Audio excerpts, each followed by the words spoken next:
going on, squad buddies?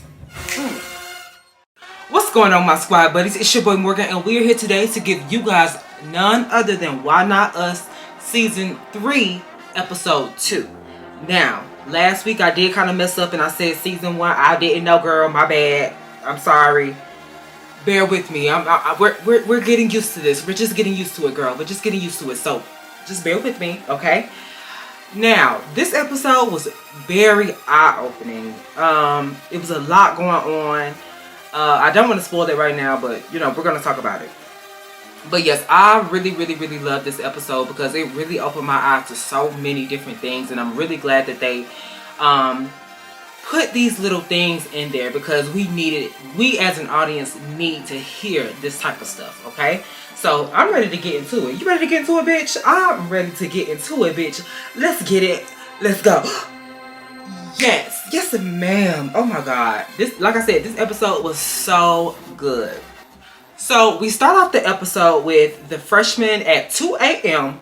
They're in their dorm room trying to learn these catch-ons that they just learned. And they're watching KP's Can You Stand the Rain. Y'all know KP's Can You Stand the Rain is legendary, girl. That is one of the most legendary videos you can possibly find for the Fabulous Dancing Dolls, girl. So it's only right for them to be watching KP's Can You Stand the Rain. It's only fair. It's only right. It's only right. Then, as they are, you know, learning the counts, trying to mimic what KP was doing, I want to say it's either Haley or Shania. One of them said that there's no complacency while being a doll. You cannot be complacent, okay? Like, you should never be satisfied with your growth. Like, you should always want to keep being greater than your last self. You should always want to be that, and like Shania said, I think either Shania or Haley said, like, you really cannot be complacent because you're always going to be growing. From the time you are placed on the team till the time it's time for you to go, time for you to graduate. You're always going to want to be more satisfied each year of you being on the team. So I get that 1000%. It's nothing but facts. You cannot be complacent in these spots. You cannot be complacent. Then the next scene comes and we see Ariel. She's kind of down a little bit. She was starting to feel a little bit of self-doubt. Like, am I ready to do this? She was asking herself, like, is this something that she really wants? Is she ready for it? Does she believe in herself enough to even be in this position? Like, she started self-doubting herself. And honestly, I don't understand why Ariel would even doubt herself. Ariel is very much so capable of being in any position that she gets. And I love the fact that when she was in the car, she was really telling herself, like, you really have to challenge yourself in order to get where you really want to be. Like, you really have to be able to say, okay, I'm going to step in this position and I'm going to do the best that I possibly can in this position. And I was really proud. I don't know Ariel at all. I've never spoken to her. I've never DM'd her. We've never conversed or whatever. Ariel always gives off this confidence, that she just possesses this confidence. And I just love that she possesses this confidence because it just shows me that she loves what she does. Like, you can really tell that Ariel really loves exactly what she does. And she also has, like, a team behind her, and being that she has a team behind her, like, she doesn't want her team to see her as this self-doubter or see her sweat. Like, you don't want anybody to see you sweat. You shouldn't want anybody to see you sweat. So I get exactly everything that she was saying. And it's gonna be some type of self-doubt. Everybody goes through that self-doubt when they get that big position. Those are huge shoes to fill. Just feeling like, well, damn, so many legends came before me. Like, am I able to even do this type of thing? Like, am I gonna be and I'm pretty sure that didn't even go through her head. Like, am I gonna be the next legend? And am I gonna give my audience something that they really want? Like, it's a lot of, when you get that position, it's a lot of thoughts that go into your head. So you really have to be mentally prepared for that position. You really do. So we move on to the first practice. They have a meeting, and within the meeting, Well, the first day it was just strictly, you know, getting to know one another, making sure that we have some in-house rules that we have to tell you guys as far as like vets to crabs. It was a lot of that. It was a lot of just getting to know each other, setting house rules, making sure everybody knows their, you know, everything. And I love the fact that Akai was able to get the vets to tell the crabs basically, you know, what to expect through the season. Like, I know Cam was just like, you know, you guys really have to have each other's back because this is all you have. Your crab sisters are all you have. So make sure that communication is always open. Just have each other's back at all times because that's all you have. Like, that's it. Just your crab sisters. You can't. I don't know about this organization in particular, but in some organizations, like, you can't talk to other people. You can't do certain things with just the regular college students. Like, you cannot do certain things. So I get what she was trying to say. Just, you know, be open with your crab sisters and have open communication. Make sure they know everything that they need to know. And she was just basically saying that communication is key. And communication is key in any relationship. So you have to be willing to have that open communication. Then Ariel also had some cute gems. She was just like, appearance is key. You know, when you step out of your room, people are looking at you left and right. You always have to make sure that your appearance is always top notch. And Akai also chimed in and she was just like, yeah, because if you're not looking the part, then I'm gonna tell you to go home and change your clothes. You know, get used to Akai. Get used to her telling you certain things that you can't do. So just get used to it. In this particular episode, we learned that the band is going to Houston for the Battle of the Bands in Houston. And we learned a little bit more about band camp because they're trying to incorporate band camp and also practice for the Battle of the Band at the exact same time. Within band camp, they learn certain things as far as like hair, how to put on your makeup, how to glitter the shoes. They also learn catch-ons. They also learn the field show. Things of that nature. You know how it goes, girl. You know how it goes. And within each of those categories, they then start to basically define what each are. So, for instance, they went to the strut. That's one of the main things that they have to learn. And they actually showed you how to actually execute the strut. Y'all know my ass don't know how to do it, girl. I be like this, girl. I don't know. I don't know how to damn do it, girl. But they were showing us. Kalia was kind of describing it, girl. Kalia was describing it. Then they started defining what is a catch-on. Basically, everybody should know what a catch-on is. A catch-on is basically an 8 count, but they just name it a certain different thing. Instead of saying, okay, do that 8 count, they say do that catch-on. And you have to basically do it. And I know Haley was saying that they learn about 70 counts a day. When it comes to these, when it comes to the catch-ons and stuff, like they learn 70 a day, which is realistic because a lot of teams have to learn so many counts in one day. Like, you have got to retain that information when it's being thrown at you. You have to retain it and you have to be ready at all times. Then we get on to the field show portion. So basically, Haley was saying that the field show is basically taught in one day. And you have to retain that choreography. And then the next day, they go outside, they do placements, making sure that the formations are right, making sure that everything is, you know, kind of tight and solid within the field show. But yeah, they learn every field show in one day. And you have got to retain that information. And you have got to remember everything that you just learned, okay? You have to remember that. It seemed like a lot of the girls hated band camp.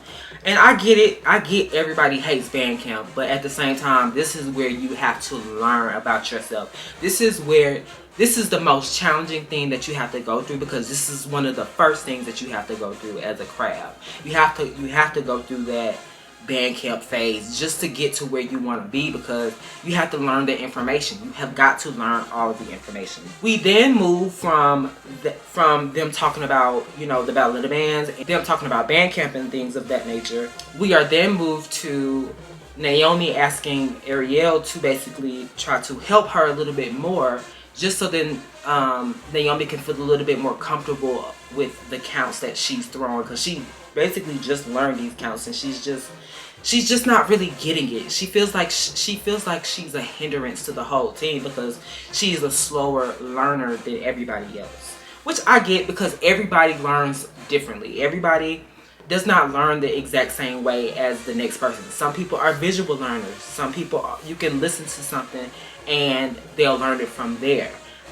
You know, that's just people. You know, everybody's different. Within that process, Naomi admits that she's really scared of Ariel, and it's just based on the looks that she gives to her crab class. And Ariel is just like, well, I do give them, you know, certain looks, and when I give them that look, you know exactly what I'm talking about. You know exactly what I'm trying to say. So correct it, you know. And she was just basically giving them that tough love that, you know, that she has to give, because that's the exact same tough love that Gabby probably gave her. You know what I'm saying? So it's just basically she was just trying to, you know, just give them that tough love that they need. Because if you don't give them that tough love that they need, that means that they might feel like they can run over you and they can just take advantage of you. No, I have to give you that tough love so that, you know, you can understand that I'm not playing with you. This is not a game. This is a business, you know. And I 1000% agree with Ariel. Like, this is a business and you have got to adhere to what I'm trying to tell you, because I want my team to look amazing. So if you don't set those boundaries and those ground rules, they'll run all over you and they'll take advantage of you at all times. So I'm glad that Ariel set that expectation. Glad she set the expectation. You know, being a captain is so much more than just being a nice captain. It's no point in babying these girls. These girls cannot be baby, because, like I said, they will run over you, child, and you gonna be wanting to punch one of them girls, and then they gonna be crying. Girl, ain't nobody got time for that bullshit, okay? Ain't nobody got time for that. I'm glad that we were able to see Naomi get these privates, because it makes me feel like, okay, Naomi really wants this. Like, Naomi wants this to be an amazing year for her, and she understands that, you know, she's not getting the material the way that everybody else is getting it. But at the same time, I'm glad that she was really concerned about herself and concerned about, you know, what she could bring to the team. You know, I'm really glad about that. And like I said, everybody learns differently.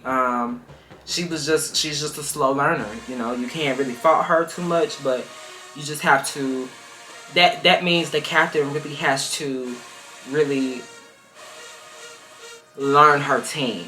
That's what that means. She really has to learn her team and how, you know, the girls operate, you know, being that she's not retaining so much. The captain just really has to just learn her team and make sure she knows how to correctly deliver the counts or correctly teach the counts so that everybody can get it as a whole and not just certain people. She just felt like she wasn't where she really needed to be at that moment, you know. So she just really wanted to get better. So now we move on to Akai. And we kind of learn a little bit more about who Akai is in this scene. So the scene opens up to where she's on the phone, a phone call with her big sister. Her big sister is pretty much like her mom, and she just gives her, you know, advice, and she just makes sure that everything is good with Akai. And in this particular scene, Akai is basically expressing to her that, you know, she's really worried about the current team, and she understood that, you know, the 2020 season only had one game. So being that they only had one game, and she has basically 5 new crabs. These new crabs, they have never experienced dancing in front of this large audience that the dolls have. Like, the dolls have a really big support system.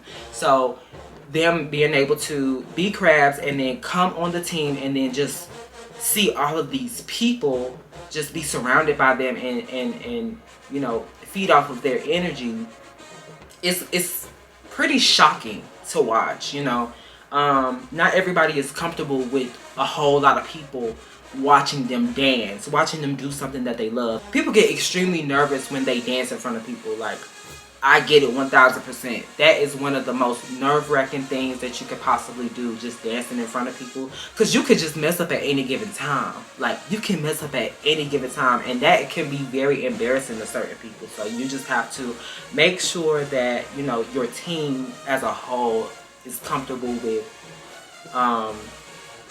dancing in front of people. Because that is really nerve-wracking. That's really nerve-wracking. But Akai is really concerned in this moment because, you know, she just feels like these new girls are not used to dancing in front of thousands of people. So it's just like, she just really does not want them to be nervous. And her sister was just telling her, like, you know, they're going to be nervous regardless of, you know, whatever you do. Like, they're going to be nervous. So you just have to be willing to you have to be willing to know that, you know, okay, they're going to be nervous. Just keep pushing forward. Give them some words of encouragement. Make sure that the girl's self-esteem is great. And you're good. Shit's gonna happen regardless of however, you know, whatever happens, shit is gonna still happen. Period. And now after they had this conversation, we then got to learn a little bit more about who Akai was and what she does. We learned that at SU, Akai was basically... Let me make sure I say was. Let me make sure I say was, girl, because, girl. She was the former coordinator / coach for the Fabulous Dancing Dolls. And she's also, let me make sure I read it correctly, okay? Let me make sure I read it correctly. At SU, she also worked as the assistant director and associate vice chancellor of equity and inclusion and Title IX. Basically, her responsibility is basically to train the faculty and students and let them know exactly what Title IX is and how to respond to someone reporting a sexual misconduct. And after that, after she said, you know, everything about her title, basically she was just saying that her being the coordinator for the dolls is really like an escape for her. Like, it's an escape out of, you know, work. Basically a great way for her to be a little bit more creative and stop thinking about work, you know. She also expressed, you know, being the doll coordinator really gives her an outlet to do something creative outside of work. Like, her being the coordinator is really like a sign of relief, you know, from work, because work can be really stressful. But with her being the coordinator of the dolls, she gets to be creative. She gets to put some things in the field show. She might, you know, put a stand routine in. You just never know. It's just really a way for her to be a little bit more creative outside of what she does on a normal day-to-day basis at Southern University. I've noticed that a lot of the vets, they were really concerned about the crowds messing up at the Battle of the Band. And at least they understood that the girls were going to mess up. I'm glad that they knew that the girls were going to mess up. Happy about that, because we have to let the crabs be the crabs. You know, they are crabs for a reason. They have to learn. They have to grow. And us as fans, we always look at it as, well, you know, it's no room for mess ups. You know, when you're one of these big ass teams, like, it's no room for mess ups. It's no room. Naomi then talks about, you know, being nervous in front of large crowds, like dancing in front of large crowds, and having a lot of pressure on her because so many people are watching. Akai pulled Ariel to the side and basically was telling her, like, she was really concerned about Naomi retaining the material that, you know, Ariel is trying to teach her. And, you know, she's really not getting it at a fast pace. But Akai, you have to realize that everybody does not learn the exact same way. You know, everybody might learn, they don't learn the same way. They don't learn, when it comes to timing, they don't learn the same. Like, when it comes to everything, everybody learns differently. Within the scene of, you know, Naomi kind of saying, like, she's very nervous and she feels a lot of pressure. We then take a huge turn. Like, bitch, when I say this was a huge turn, this was a turn, baby, okay? This threw me for a damn loop. Okay, I was not ready for this. I was not expecting this, but I'm glad that we were able to hear this, because us as fans need to hear these type of things. We started to learn a little bit more about Naomi's story and how she grew up, and you know, where she came from. So we went from Louisiana all the way down to her hometown, Naomi's hometown, which is in Maryland. We opened that scene up with her and her parents looking through her baby scrapbook, and just, you know, her parents basically telling the audience like Naomi's a hard worker, and her mom saying like she really believes in her. And you know, it was really heartwarming to watch, because you know, as parents, you want to see your child do such an amazing thing, you know, and this was an amazing thing for Naomi at the moment. After, you know, they're telling us about Naomi and her hard work that she contributed to, you know, the dance world, we started to hear a little bit more about, you know, how Naomi was as a child, basically. When Naomi was moving from middle school to high school, that was a big step for Naomi. Going from something so little to something huge, because, you know, middle schools are smaller than high schools. So that was a huge turn for Naomi, and she just, yeah, she was really depressed about going from middle school to high school, and she did not like her body. She was really going through a lot of depression, and she was going through a lot of self-esteem issues, and she hated her body. She did not like her body. She didn't like, you know, how she looked as a person. Like, she would burn herself, being that she hated her body so much. She would just burn herself. She would just do, you know, small things here and there. And in the midst of her, you know, burning herself, she would go into her group chat and she would say, basically she would plan on how she would commit suicide. One night, you know, she was in a group chat and she was basically planning her suicide attempt. She was telling her group chat, you know, this is what I'm gonna do, and basically you can't stop me. And at that moment of them getting that message, they called the police, and the police showed up at her home, and they caught her right in time. Like, if they did not catch her at that moment, like, she probably would have been gone, honestly. And her mom, she still has the medication that she was taking to overdose and everything. Like, it's kind of eye-opening to watch, and I'm kind of glad that they were able to put that into the storyline, because we as fans, we really need to hear it. You never know what people are going through. That's why I kind of changed up how I review certain things, because, you know, you just never know what people are going through, and you never know what people are willing to do. You know, you just never know. So you have to be conscious of what you say, how you say it, when you say it. Like, you just have to be mindful of those things, because you just never know what people are going through. People don't realize how much dance is an escape from reality. Like, just being able to just do something that you love so much, which is dance, and just it makes you feel so much better, and it makes you feel valued. At that moment of her trying to commit suicide, like, she just felt so worthless, and she felt like she didn't add any value to people's lives.